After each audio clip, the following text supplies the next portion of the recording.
તમારી પાસે જો આવકનો દાખલો નથી તો શું કરી રહ્યા છો? આવકનો દાખલો 2026માં કેટલો ઇમ્પોર્ટન્ટ છે?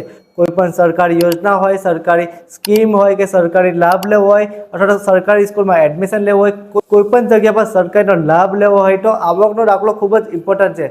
આવકનો દાખલો તમે કઈ રીતે બનાવી શકો છો? હવે તમારે મામલેદાર કચેરીએ ધક્કા ખાવાની જરૂર નથી, કારણ કે હવે તમારા ગ્રામ પંચાયતમાંથી અને તમારા મોબાઈલ દ્વારા આવકનો દાખલો બનાવી શકો છો.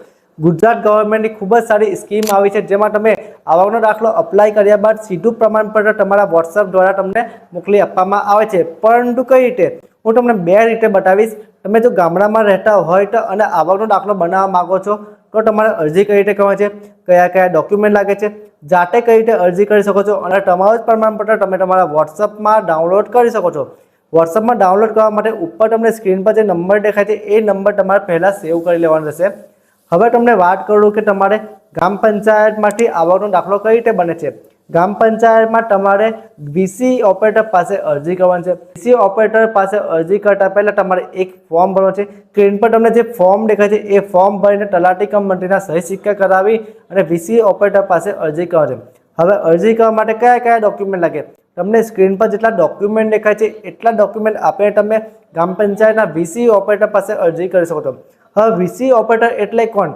દરેક ગ્રામ પંચાયતના કોમ્પ્યુટર ઓપરેટર તરીકે કામ કરતો એક વીસી ઓપરેટર હોય છે, જેને કોમ્પ્યુટર ઓપરેટર તરીકે કહેવામાં આવે છે. જો તમને આ કોમ્પ્યુટર ઓપરેટર વિશે નહીં ખબર, તમારા ગ્રામ પંચાયત વીસી ઓપરેટર વિશે નથી ખબર, તો તમે તલાટી કમ મંત્રીનો કોન્ટેક્ટ કરી શકો છો. હવે વાત કરીએ તમે ઓનલાઈન અરજી કઈ રીતે કરી શકો છો.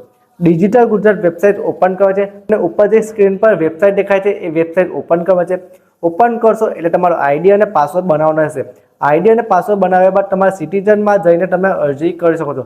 આવકનું પ્રમાણપત્ર એટલે ઇન્કમ સર્ટિફિકેટમાં જઈને તમારે અરજી કરવાની છે.